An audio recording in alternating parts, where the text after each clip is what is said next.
Okay, the nucleic acid section. Obtain a DNA strand, place the two sides together. So DNA, deoxyribonucleic acid, is double-stranded, so I have to have two sides, and I do have to have one side that's upside down from the other because that's how it works. Each strand runs in an opposite direction. Okay, the first thing it asks me to do is then label the 5' and 3' ends of each side. Well, the carbon atoms of the sugar molecule, each DNA side is made up of nucleotides. Each nucleotide is made up of a phosphate, a sugar, and a nitrogenous base that's labeled either G for guanine, A for adenine, T for thymine, or C for cytosine. So each nucleotide has a sugar, and each sugar, just like we did with the glucose sugar, is numbered. Now the glucose sugar had 6 carbons. This sugar, deoxyribose, has 5 carbons. And so the 5' carbon of this strand is right here. So this is the 5' end of the sugar molecule. And as we go down 5, 4, 3, 5, 4, 3, 5, 4, 3, 5, 4, 3, 5, 4, 3, this is the 3' end of this DNA strand. And on this side, it's the kind of opposite. This is the 3' end because here's the 3 carbon. And then here is the 5 carbon. So here's the 5' end. All right, draw red lines to represent the hydrogen bonds. Draw the correct number. Well, between G and C, there's 3 hydrogen bonds. Between A and T, there's 2 hydrogen bonds.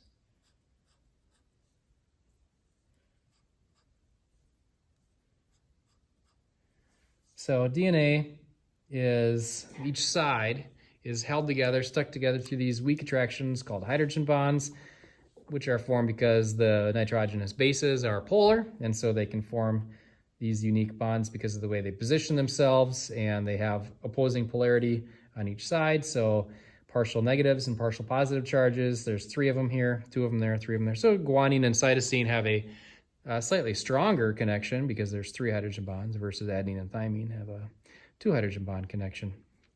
So there's the first part, DNA strand. The next thing we're going to do is obtain some DNA nucleotides. So I have the individual nucleotides cut out, different colors for each of the 4 bases. Split the DNA strand apart. This occurs in DNA replication. So we're not going to have to learn everything there is to know about DNA replication right now, but we are going to kind of model it through this activity a little bit. So moving the ends apart there. Right on. Okay. Join the new complementary nucleotides to each side. So here's a thymine to adenine, thymine to adenine, and so on.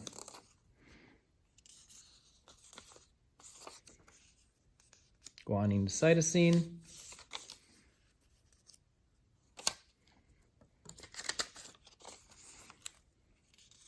adenine to thymine,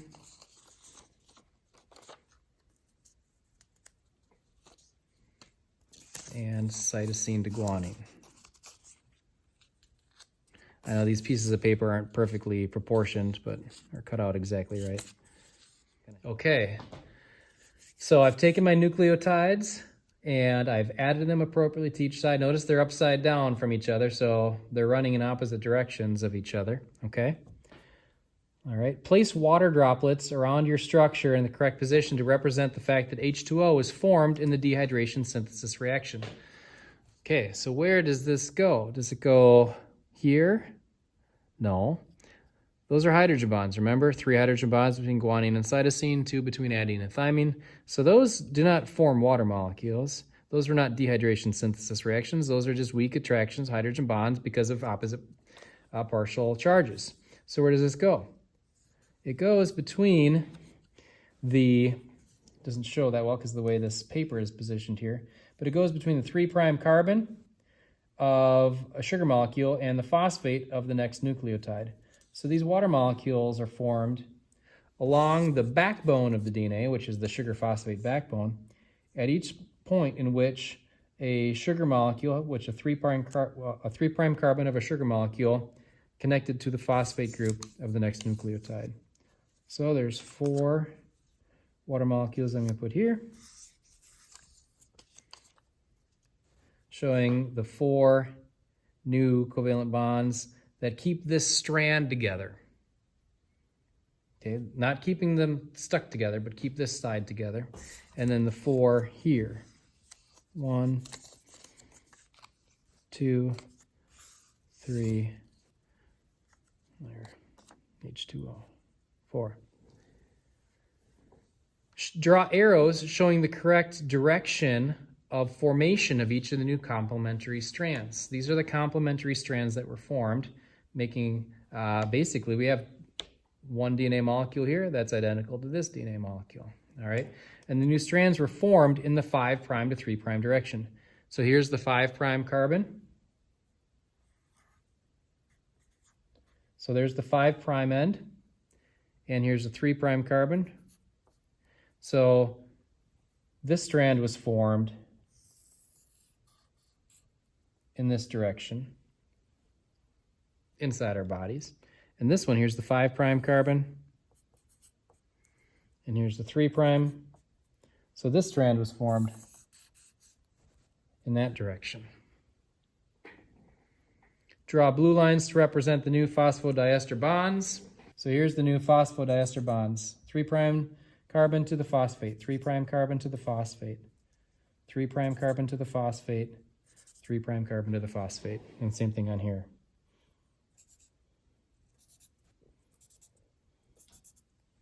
So those are the new phosphodiester bonds. Hydrogen bonds would be in the middle here. Water molecules formed between those bonds. Nucleic acid questions. Where do our bodies get the nucleotides we need to live? Any food, you say if you eat a strawberry, you get the DNA from the strawberry, and you get strawberry DNA, breaks it apart into all these little nucleotides that are then reused as your body needs nucleotides. What does DNA stand for? Deoxyribonucleic acid. Again, you can get this stuff from the book as well. Page 36, 37, 35 through 38 has this stuff.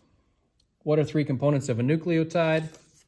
Nucleotides have a phosphate group, a sugar group, and a nitrogenous base. How many hydrogen bonds between A and T? We already talked about that, G and C. Which nucleotide bases are purines or pyrimidines?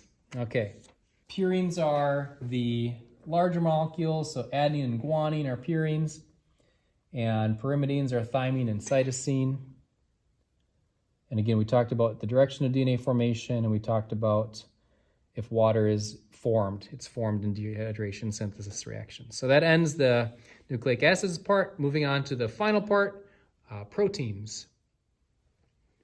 Okay, this is the 4th part, proteins. You can, again, follow along in the book, page 39 to 45. Obtain 2 different amino acids. There's 20. These are just 2 random different ones, okay? I do have all 20 different ones printed out in the room, but again, you just need 2 random ones for this one. Before we take a picture, I'm going to go ahead and label this, though. So it says label each amino acid with the correct name. Okay, so let's go ahead, and that's page 40 in the book. Okay, so here's all 20 of them. And so this one right here, all amino acids have NH2, C double bonded to O and OH. This is an amino functional group. On page 23, you could look that up. This is a carboxyl functional group. And then this is the side chain.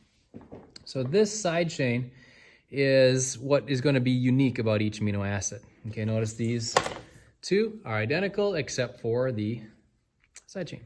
So CH2SH, which one is that? It's a special case, special cases, and it happens to be cysteine. So you could abbreviate it CYS if you wanted to, or whatever. Cysteine, all right? And what's this one? CH2, C double bonded to no, NH2. Okay. CH2, C double bonded to no, NH2, asparagine.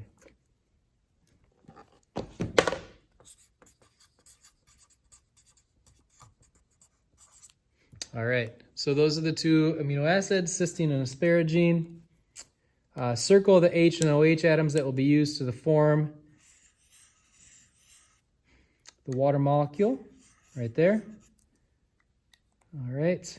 Label each amino acid if it is positive, negative, polar, or nonpolar. So this is a special case, and this one is amino acids with polar but uncharged side chains. So this one is hydrophilic. Since it is polar, it is hydrophilic. All right, so this would be polar. All right, so you can take a screenshot of that. And then number 2, join the amino acids together by folding the H and the OH over. So I'm going to do that.